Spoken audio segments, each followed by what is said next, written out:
The world's biggest dams are capable of holding back billions of tons of water and can tower hundreds of feet in height, making them some seriously awe-inspiring man-made structures. But what happens when all that comes tumbling down? Literally. Grab your goggles and sit back as we take a look at some catastrophic cock-ups that'll make you say, damn! The Laotian Scandal.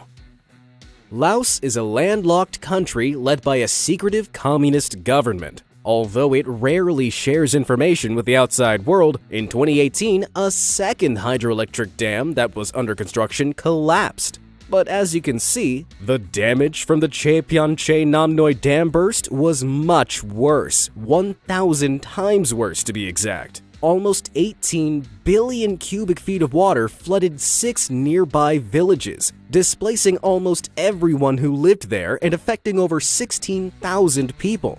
The reason for the failure wasn't simply a case of heavy rains overtopping the dam falls, but a serious engineering oversight which involved using soil instead of concrete in its construction. You heard that right, soil. Where did the engineers on this project get their license from? The side of a cereal box? Looks like cutting corners really shortened Laos's battery life. The Laos dam failure might be a total scandal, but do you know what else is scandalous? The fact you haven't subscribed to my channel yet.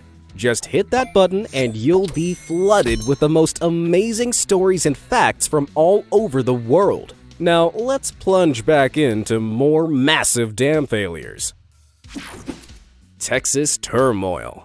On May 14, 2019, CCTV footage from Lake Dunlap near San Antonio, Texas, captured the dam's 3 spillways looking completely undisturbed. But just watch carefully as the seconds tick by. The middle spill gate suddenly begins to bend and break. By 8:06, 11,000 cubic feet of water was bursting into the Guadalupe River every second. That's almost enough to fill an Olympic swimming pool to the brim every 8 seconds. By that evening, Lake Dunlap's water level had dropped almost 10 feet, exposing the roots of trees and leaving many boats stranded on the newly dry bottom. But what caused this bizarrely unexpected breach? Sadly, no explanations have been offered to the public as of yet. The spill gates, which are the mechanical structures you see here, are designed to regulate the flow of water from the lake. But considering that the dam is about 91 years old, it's possible that the waters of time have worn them down.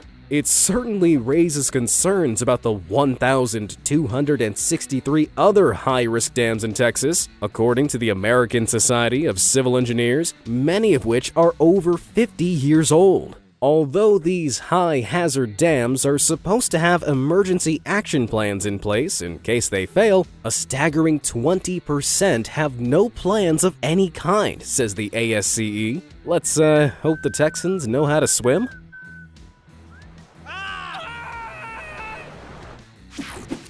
Brazilian bursts. When it comes to dam failures, Brazil doesn't have a great track record. Mining operations around the South American country use around 790 tailing dams, like this one, to store the toxic byproduct of mining processes. These dams are cheap to build, as they're made predominantly out of earth and rock barrages. But it seems you only get what you pay for when it comes to these monstrous megastructures. In November 2015, the Fundão Tailings Dam near Mariana City began to leak. As you can probably tell, this was not good news. It meant the core of the dam had become waterlogged and unstable. Less than an hour later, the dam ruptured in the most terrifying way possible. Just watch as it bursts open.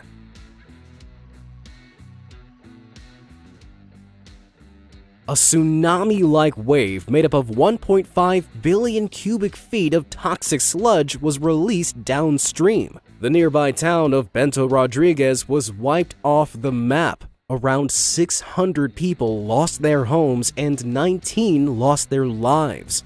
The entire incident was blamed on a huge oversight by Vale and BHP, the companies managing the project. They were fined a gargantuan $5 billion for their negligence. But no amount of money will negate the fact that this was the worst environmental disaster in Brazil's history. But it gets worse. Almost 4 years later, in 2019, the collapse of Dam 1 at the Corrego do Feijão iron ore mine dominated the headlines around the world, and you can see why. Every second of this CCTV footage is more agonizing to watch than the last as the mudslide demolishes everything in its path. Approximately 413 million cubic feet of mud swamped the valley, destroying entire villages and burying some areas in up to 50 feet of sludge. It eventually coated an area the same size as 300 soccer pitches. It may not sound like much in contrast to the 1.5 billion cubic feet that Fundão released, but just take a look at these satellite images, which show the shocking before and after effects of the catastrophe.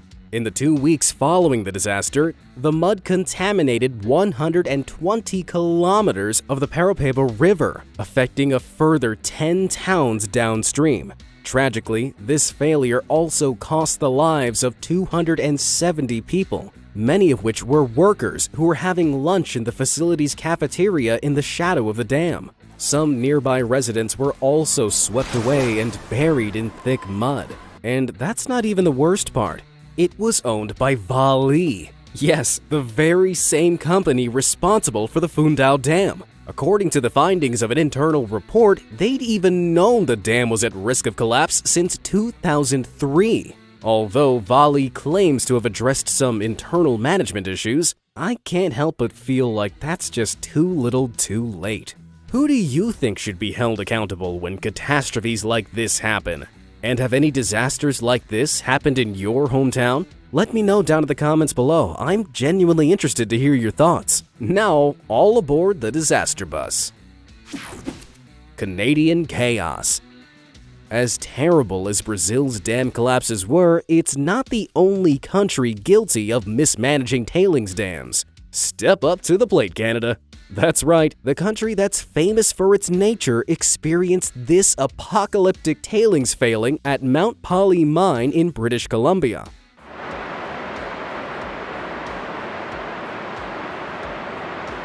In August 2014, the tailings dam breach released almost 258 million cubes of tailings residue, about 375 million cubic feet of surface water, and around 230 million cubic feet of water extracted from the earth.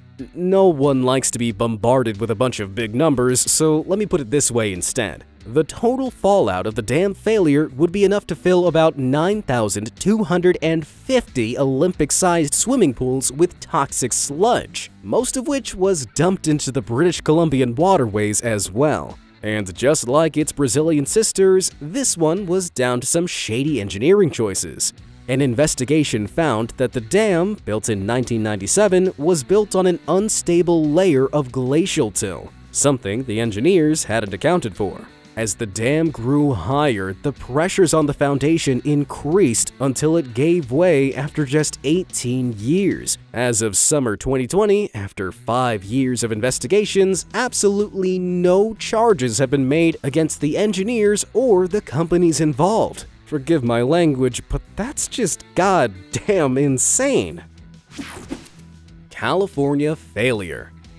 At 770.5 feet tall, the Oroville Dam in California is the tallest dam in the United States and one of the tallest in the entire world. But bigger doesn't always mean better, as the operators of this gigantic earth embankment soon found out. To convey water past the dam and prevent it from overflowing, Oroville used a service spillway measuring 300 feet long and 179 feet wide. But in February 2017, water was gushing at a standard rate of 50,000 cubic feet per minute down the spillway when operators noticed a section of the chute had been ripped away. And it wasn't exactly a small segment. Just look at how tiny those workers appear inside the spillway crater. You can see that water should be flowing down here, but the damage is directing the water off this way instead. The erosion of the spillway's foundation became so serious that operators decided to use a second emergency spillway for the first time since its construction in 1968. But erosion raised its ugly head once again, leading to an uncontrollable flow of water escaping the reservoir. Despite also using the damaged spillways to counter the rapidly rising water levels, an evacuation order was called which put at least 188,000 people from their homes. A combination of inexperienced engineering and a lack of safety measures led to this disaster, with repairs and recovery costing the U.S. an estimated $1.1 billion. Considering the Oroville Dam cost a whopping $123 million to build back in 1967, over $950 million today, the cost of the 2017 failure must have been a real bitter pill to swallow. Talk about paying double for your mistakes. Nebraska burst. You'd expect that the bigger the dam failure, the worse the damage.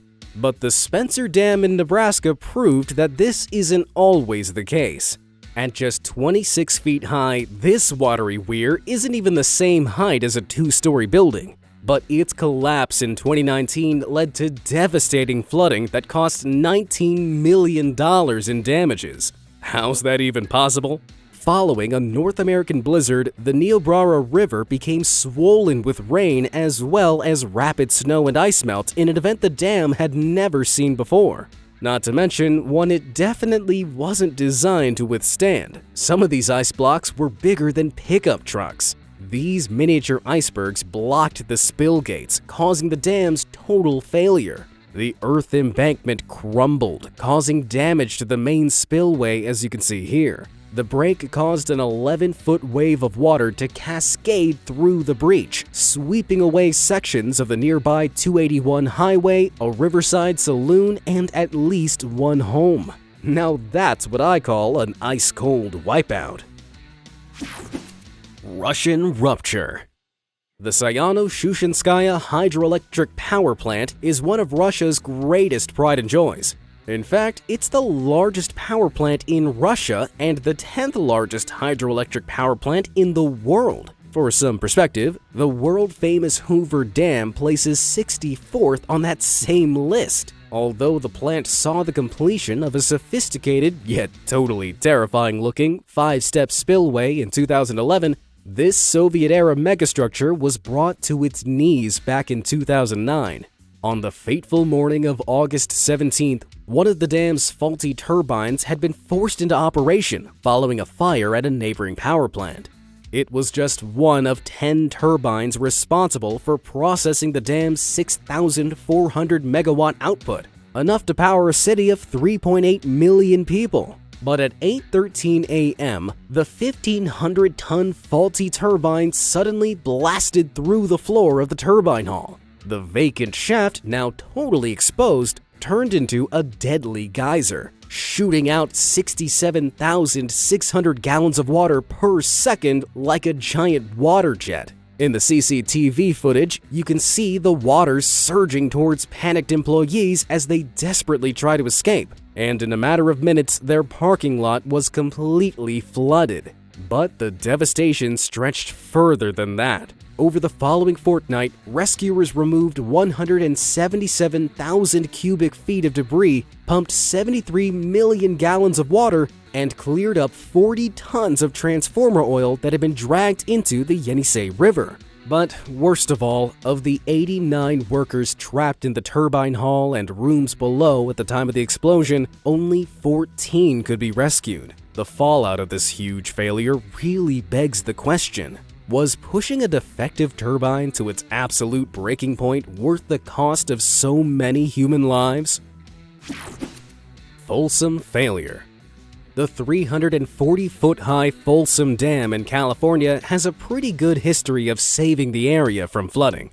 From 1955 to 1986, it saved approximately $5 billion in flood damages, and its hydropower plant produces over 774,000 megawatt-hours of power a year. But the Folsom Dam hasn't come without its faults. Back in July 1995, when Folsom Lake was at full capacity, the unthinkable happened.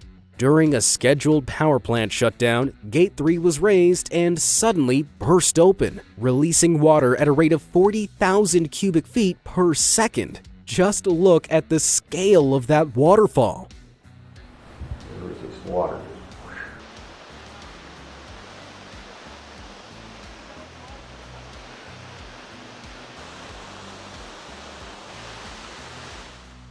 Friction at one of the gate hinges had caused a huge amount of corrosion over time. When it inevitably bust open, nearly 40% of the water stored in the lake was lost. It was a design oversight that cost $20 million to repair. But thanks to the emergency action of the dam operator, the costs stopped there. If anything, it had a positive impact on the dam industry, with renewed interest sparked on gate maintenance, helping to prevent future accidents. Colombian chaos. A dam's last line of defense to prevent a disaster usually comes in the form of an outlet pipe, a lot like this one.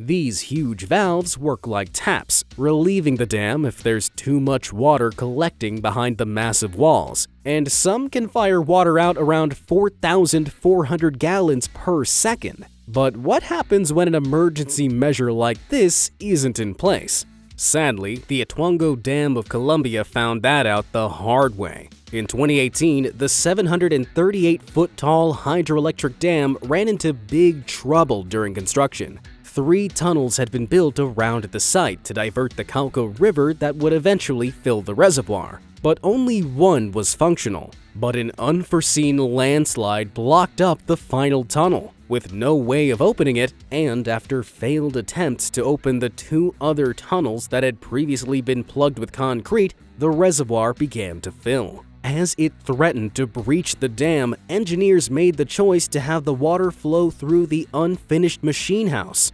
With this devastating amount of water heading downstream, destroying bridges, houses, and roads in its wake, an emergency evacuation was ordered of over 25,000 people. If the dam had been overtopped, water would have flown into the municipalities at a rate of approximately 9 million cubic feet per second. That would have flooded almost all of them in little more than 2 hours. Miraculously, the dam remained mostly intact and no fatalities were reported. But this horrific event seriously put the dam in damage. Michigan mayhem. I think I speak for everyone when I say 2020 has been the worst year in many of our lifetimes. But for many residents of the Great Lakes state of Michigan, it got a whole lot worse. Forget killer viruses, murder hornets, and climate change. Poor old Michigan can also tick massive dam failure off its 2020 apocalypse bingo card. And I'm not just talking about one dam failure, but 2. After record-breaking heavy rains swept the state, on May 19th, a section of the Edenville Dam impoundment failed in spectacular style. Take a look at how it unfolded. There it goes. There it goes.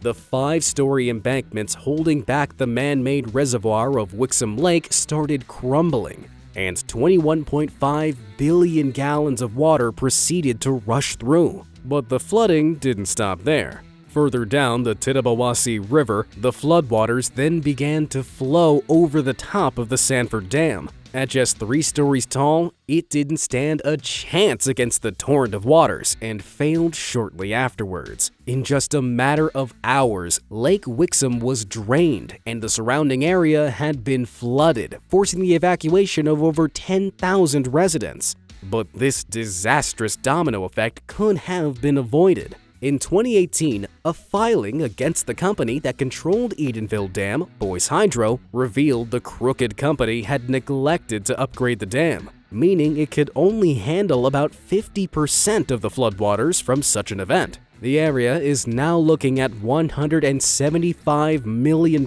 in damages, and with lawsuits for compensation and repairs being filed against Boise Hydro, I bet they're getting that sinking feeling. Which of these massive dam failures did you think was the worst? Can you think of any other dam-related disasters that could top the ones on this list? Let me know in the comments below, and thanks for watching.